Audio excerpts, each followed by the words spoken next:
Mga kapuso at makauban karon ng alkalde sa Cotabato City, Mayor Cynthia Giani Sayadi. Magandang hapon po sa inyo, Mayor, at live po tayo ngayon sa buong Mindanao sa One Mindanao. Magandang hapon po. Magandang hapon po sa inyong lahat. Mayor, kumusta na po yung contact tracing o paghahanap natin doon sa mga sumali doon sa tablig sa Ijtima Johor? Nahanap na po ba sila? Nasa ilalim na po ba sila sa quarantine? Actually, 215 yun, no? 215 katao. And then yung isa na nag-positive dito sa Cotabato City, hindi yung residente ng Cotabato City, residente ng Lanao del Sur, no?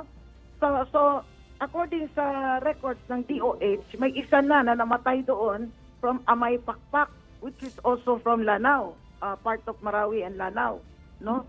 So pangalawa yung nag-positive dito sa Cotabato City Regional Hospital. Pero yung iba, na-trace namin, 4 dito sa Cotabato. Pero hindi rin sila residente. Kumbaga, open city kasi yung Cotabato City. Nandito lang sila. So, ito yung problema ko, no? Dapat yung authorities, no? Or those na nandyan sa pamunuan ng Bangsamoro Autonomous Region, hanapin nila kung sino o kung saan na ngayon yung 200 plus na nanggaling sa Malaysia. Otherwise, they will freely roam around the city na gusto nilang puntahan. And it's very dangerous, no?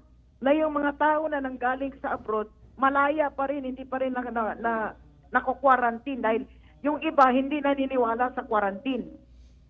Mayor, yung mga na-trace ninyo, Mayor, pumayag na ho sila mag-quarantine? They have to. I really imposed na mag-quarantine sila, no? Ang problema ko lang nito, from the time na dumating sila noong March 4, marami na silang mga nakasalamuha.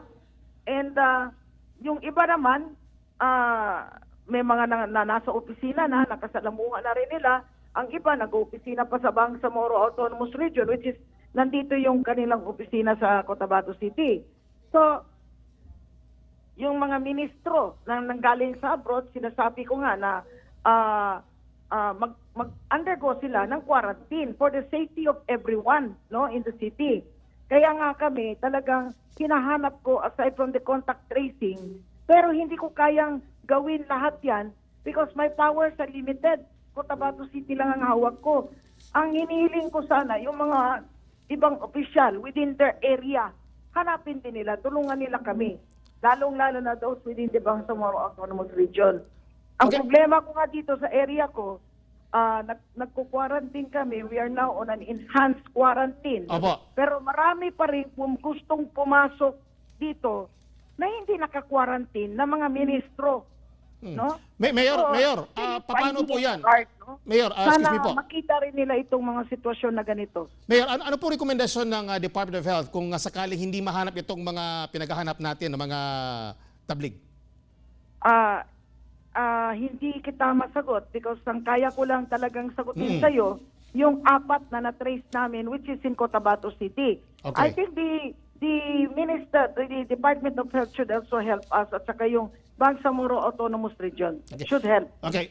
Mayor, ilan na po ba ang PUI ninyo dyan at meron ba kayong confirmed COVID-19 patients sa inyong lugar? As far as Cotabato City is concerned, wala kaming COVID patient. Pero meron kaming merong na confined dito sa Cotabato City Regional Hospital na taga Lanao. At yun ang confirmed na COVID case. Okay.